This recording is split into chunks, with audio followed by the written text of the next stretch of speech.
Now then, this year is the 400th anniversary of Shakespeare's death. Doublets and hose all round and bags of glorious ballyhoo. The Royal Shakespeare Company is announcing an astounding new production tomorrow, and it's a huge year for them on many fronts. They're back at the Barbican in London with David Tennant reviving his acclaimed Richard II, directed once more by the RSC's artistic director Greg Doran. The three of us spoke a little earlier, and David told me why he loved playing this most ethereal king. An unusual personality.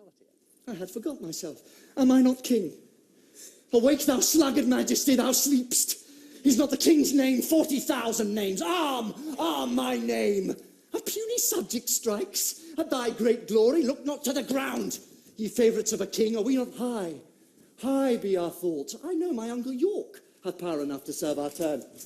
But who comes here? See, I was fascinated by the idea of this man who was born to be king, clearly, always believed in the divine right of kings, believed it was his destiny. All historically true. Yes, all historically true, and was in fact crowned when he was a child.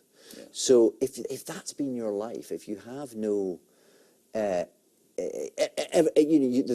you can be whoever you want to be, and nobody will tell you that's and not he does not want to be a macho slaughtering, sword-wielding He has no need monarch. to be, because he is God's emissary on earth. So he is a unique creation, and every decision he makes is correct, and that's going to define an unusual personality, I think. Greg, it's going to be a huge year for Shakespeare, obviously, and tomorrow you've got an announcement of what the RSC is going to be bringing forward to us. Just give us a sense of what you're going to be saying.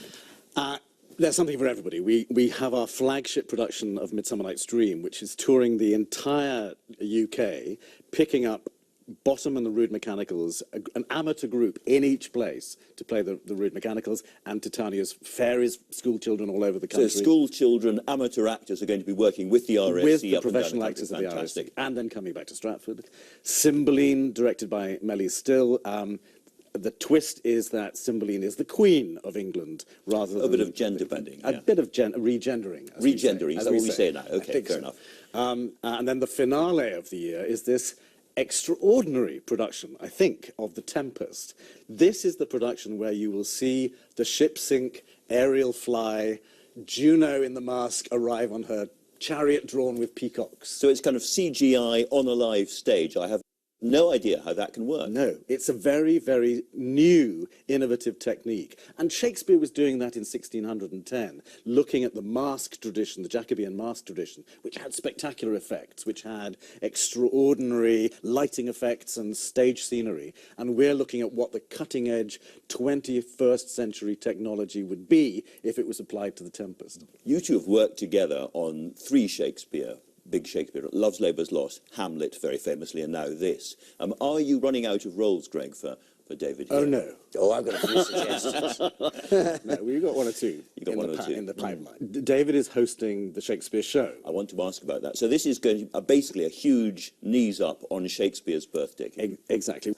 So it's a great variety bill of opera, ballet, jazz, hip-hop, comedy, tragedy, some Shakespeare bits, but Verdi, Prokofiev, and some big names taking part. Big names taking part. The sort of usual suspects, if you like. We've got Judi Dench, we've got Ken Branagh, we've got David, we've got Ian McKellen. You call them the usual suspects. I'm sorry. You know, No. Some very, very, but also some very surprising people. Rufus Wainwright singing the sonnets. David, I think you've always said that doing drama, doing theatre, and above all doing Shakespeare is your proper job.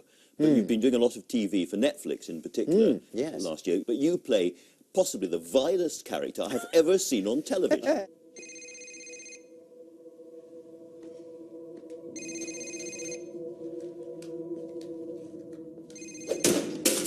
Next person whose phone rings has to eat it. So you play a superhero who can make people do whatever he wants by just looking at them. More of a supervillain than a superhero. Yes. Yes, he compels you to do whatever he wants by requesting it of you. And he's not very nice. Well, he makes some fairly poor life choices, it's fair to say. In 30 seconds, you'll all realise this was a hilarious joke and you'll let Jessica Jones leave.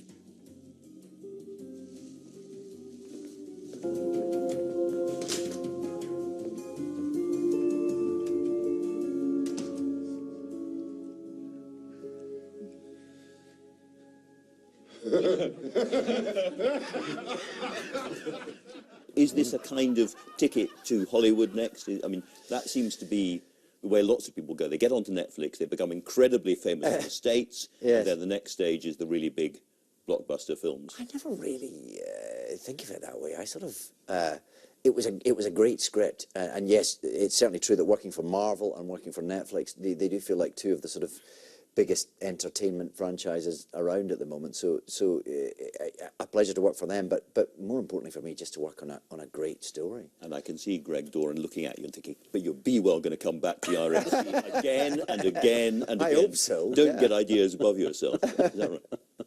Gentlemen, it's going to be a blast of the year. Thank you very much indeed. Thank you. Thank you.